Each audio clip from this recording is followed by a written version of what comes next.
And I know you have a whole book on this, and I'm ordering on Audible tonight. Yeah. But things to think about when it comes to my relationship with my children is that first lesson of happiness is the greatest gift I can give them. Yeah.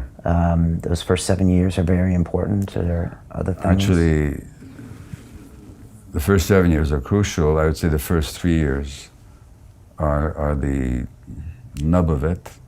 I always say to people, you get the first 3 years right, you can relax. If you don't get the first 3 years right, you'll be practicing remedial parenting for decades. And that's just how it works. First 3 years, so I got 6 months left with my first son, Caden. Well, I'm sure you didn't screw it all up. And, No. And what does screwing it up look like? And how would you know? Well, first of all, you'd know because there I am with my son, and I'm not finding rest in it. So I don't know how to be there with him. I don't know how to be there for him. And I was like that, And I was always waiting for my kids to grow older when I could intellectually engage them. And now we'll have something in common. But the sheer act of being, or the sheer state of being, I could never achieve with them. And it's interesting because I look at my brothers. They're so wonderful with little kids. They're so spontaneously there for them. I never knew how to do that, So while you're busy waiting for them to get old enough to talk and engage, you've already missed the window. You already missed it. You missed it because you haven't developed, because the real relationship doesn't depend on words. It depends on the capacity to be with. And they can sense just that energy from you. I'm just here with you. Yeah. And I'm here. And I welcome your presence. Right. And I welcome you to exist in my presence. And I'm overjoyed to have you in my presence. Right. That's what the child needs from the parent. And that's communicated with body language and everything. And through the energy that you exude. And they can feel it. They can absolutely feel it. Wow. They can't name it, but they can feel it. Okay, and that already starts changing their personality right there. That shapes their personality. Okay. Yeah. Okay. And so that's in the first few years. And so you were waiting to intellectually engage, which makes sense. They always say that mothers form a different bond than fathers. Is that just another way, an anachronism? Mothers form a different bond, but only because mothers are present with their kids. Whereas the fathers tend to visit the kids. I mean, the father goes to work typically and then visits at home for a couple of hours and then takes off again next morning. Those fathers who stay home with their kids, they learn how to mother their kids. So it's not a gender issue, it's a relational issue. And the mothers allow themselves to be trained by the kids, whereas the fathers tend to impose their own expectations on the kid. Okay. This is not universal, I'm talking by and large. So those fathers who have the good fortune, like in the civilized countries where parents are given paternity leave, right, those fathers learn to relate to their kids in a different way than the average father somewhere else. Okay. We can be trained, but we have to be present for the training. Right. Okay. Yeah, I do think of this sometimes. I was in situations where he's 1 and 2 years old and I'm thinking, I don't know what to do here. I don't want to be here. And then sometimes I was just like, just breathe and just be here for him, Okay. Even if he's playing, just be here. So When you say, what do you mean even if he's playing? What's that? What do you mean even if he's playing? If he's doing something that seems like I'm not involved. Oh, but you are involved. I know. It's your presence Yeah. that gives him security that he can play on his own. Right, okay. The anxious child cannot play on his own, or he'll play on his own as a way of protecting himself. What you actually, like when you actually look at animals play, the cubs play all the time, and play is a preparation for life, but it happens in the protective presence of the parents. Right. So we're there to give them that time to develop in that way with other Exactly. kids and everything. Okay. You're there to give them that space. Yeah. Okay. So some basic lessons are: give them the gift of happiness, be present. Yeah. Even if you can't verbally communicate, that's not even the most important part. Just be there. Not even if. You can't verbally communicate because the 2-month-old, the 3-month-old, the 6-month-old doesn't understand words anyway. Yeah. So the communication happens on a much deeper level. Okay. And the name of this book, if people want to get it? Well, the name of the parenting book that I co-wrote is called Hold On to Your Kids, Why Parents Need to Matter More Than Peers. And that's been published in over 20 languages internationally, and is being published in England in January.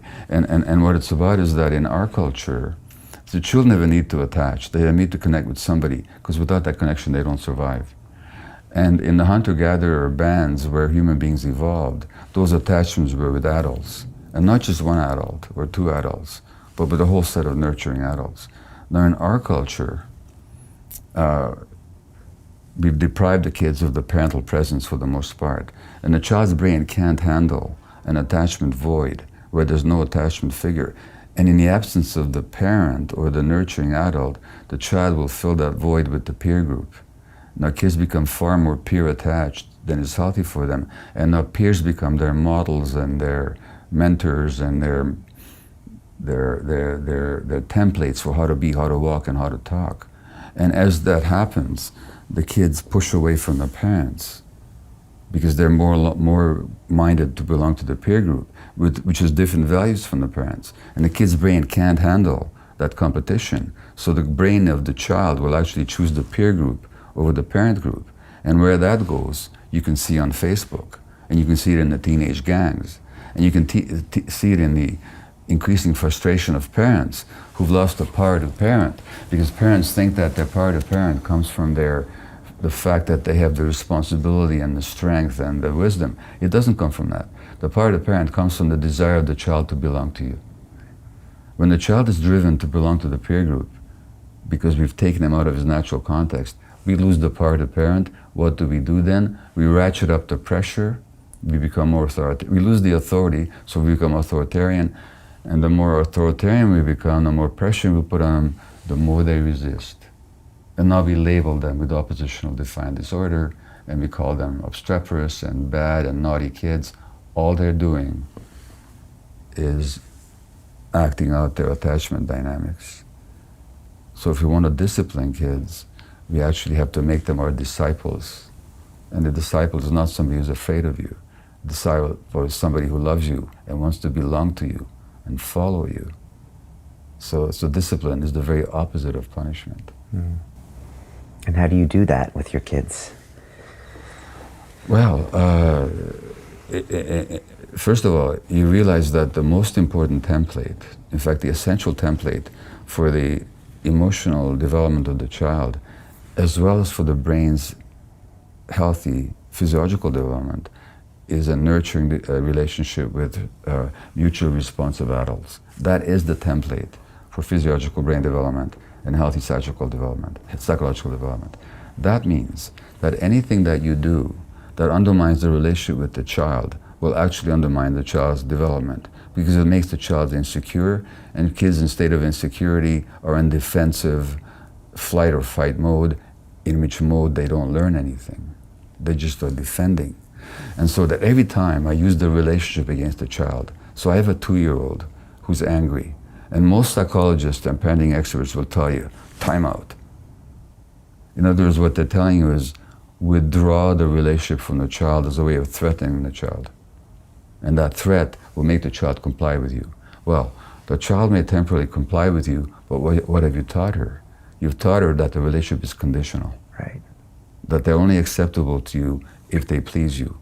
Furthermore, you've taught them that relationships are unstable and unreliable.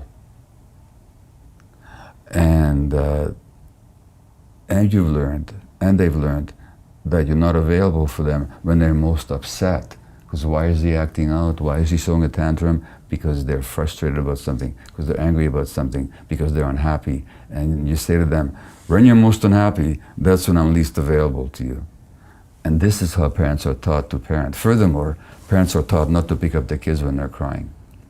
Let them sleep it out, which is utterly noxious. Yeah. Because the child who you don't pick up, right, what lesson do they get? Their emotions don't matter. That's the lesson they get. Okay. And just the opposite of what any loving parent wants to teach. Right. So that the psychology, the parenting psychology in this culture has become anti-child.